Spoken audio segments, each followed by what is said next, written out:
But for me, the question is, because they drafted this kid very, very high, and he is Colston Loveland. Listen, Cole Kmet truthers out there are going crazy because they were expecting Cole Kmet to have a great year and a solid year. And then you bring this kid in at tight end to try to steal his thunder. So now you wonder, because Cole Kmet was supposed to be such a huge part of this Bears offense this year, and young quarterback, some tight ends. And so the tight end position on any team with a young quarterback becomes immediately relevant. Cole Kmet was the fourth leading pass catcher for the Bears last year with 474 yards, played all 17 games. DJ Moore led nobody had 1,000 yards. DJ Moore led with 966 yards. Keenan Allen had 744 yards. So do we expect for this kid to come in first and unseat Cole Kmet? Because if you look at some of the depth charts, I particularly look at our lads when I'm looking at depth charts, because they're usually pretty good about showing us everything and where everybody went, where they came from, and everything like that. But our lads has him first overall as the first tight end. Cole Kmet right there in second place. When you look at the ADP for these guys, it almost reads the same. Cole Kmet truthers have left the building, and now they're all on Colston Loveland. 114 overall, being drafted, tight end 12. So honestly, he's being drafted as a starting tight end in 12-team leagues is exactly what that tells me. Overall for Cole Kmet, 237, how the mighty have fallen. Tight end 33. So really just being drafted in some of these tight end premiums. PPR, he's going off at tight end 30. And then overall at 256 for Cole Kmet as a PPR guy. But, Munaf, it wasn't as if you were getting a ton of production. You got 4 touchdowns, 474 yards, and 47 receptions from Cole Kmet. But with the addition of this kid, how much do we trust Kmet? Are we going with the consensus and not drafting him and drafting the kid? Like, what's going on in this tight end world with the Bears? So the interesting part here is going to be the utilization of the tight end position in the Ben Johnson offense, right? We go back to the Detroit Lions and how Sam Laporta was a very important part of that offense for the Detroit Lions, right? Amon-Ra St. Brown, we know, of course, we'll talk about the Lions here momentarily. So Cole Kmet, again, has been a disappointment, to say the least, I guess, for this Bears team. But on the bright side, he does have 17 touchdowns over the last 3 seasons, Rod.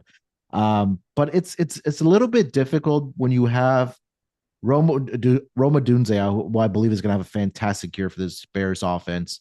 You have DJ Moore, but I think that I'm with the consensus here that I'm with the tight end here, Colston Loveland, to possibly leapfrog Cole Kmet here. And I think I'll make maybe a bold prediction here, or a hot take, that if Loveland really performs within the first 6-7 weeks, that we could probably see Cole Kmet on the trading block for this Bears team. But again, when we talk about when you have a very offensive-minded head coach coming in for the Chicago Bears in Ben Johnson, we saw the production that Sam Laporta did have for the Detroit Lions. I think, again, I believe they drafted Sam Laporta fairly high, did the Detroit Lions there. So that Ben Johnson is going to want to get some production out of that tight end position. If it's not Cole Kmet, well, Colston Loveland might just leapfrog him in that depth chart and, see at least the snap counts be a little bit more higher from week to week. And that's something we'll keep an eye on here on the Fantasy Football Podcast throughout the season there. So I think I'm good at consensus here, Rod. Let's go with a little bit of Loveland.